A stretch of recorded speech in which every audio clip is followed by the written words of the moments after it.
Hi, hello பசங்களா! எல்லாரும் எப்படி இருக்கீங்க? புக் இன் 1 மார்க் என்ன மேம் கேட்பாங்க? அப்படி என்ன கேட்க முடியும் அதிலேருந்து? எல்லா கொஸ்டினும் புக் பேக்லேருந்து கேட்டுருவாங்களா? அப்படின்னு கேட்டிங்கன்னா, கண்டிப்பா கிடையாதுப்பா. புக் இன் கொஸ்டின்ஸ் கண்டிப்பா கேட்பாங்க. புக் பேக்லேருந்து எத்தன கொஸ்டின்ஸ் வரும் அப்படின்னா, புக் பேக்லேருந்து ஒரு 8 கொஸ்டின் வரும்ப்பா.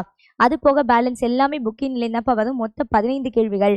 15 கேள்வியில வந்து 8 கொஸ்டின் வந்து புக் பேக்லேருந்து வரும். பேலன்ஸ் உள்ளதுல 12லேருந்து 15 வரைக்கும் உள்ள கேள்விகள் வந்து புக் இன்ல ஏதாவது ஒரு பாடல் வரிகள் குடுத்து கேட்டிருப்பாங்க.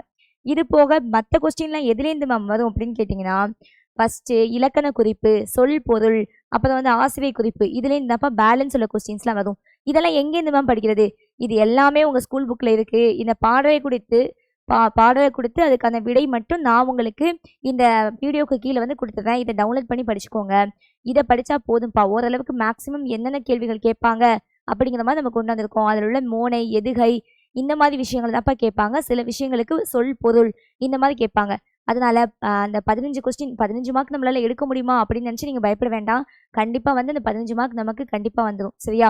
அத நினைச்சு எதுவும் பயப்படாம இருக்கிற விஷயங்கள வச்சு தெளிவா படிங்க. கடைசி நிமிஷத்துல இத படிக்கிறேன், அத படிக்கிறேன்னு சொல்லிட்டு எல்லாத்தையும் மறந்துட்டு இருக்காதீங்கப்பா. 15 கேள்விகள். அந்த 15 கேள்விகள்ல புக் பேக்லேருந்து 8 கொஸ்டின்ஸ் வருது. அப்ப அந்த புக் பேக்ல உள்ள கொஸ்டின்ஸ்க்கு மோஸ்ட்டா இம்பார்ட்டன்ட் குடுத்து அத நல்லா தெளிவா படிச்சுக்கோங்க பசங்களா. ஓகே. Thank you.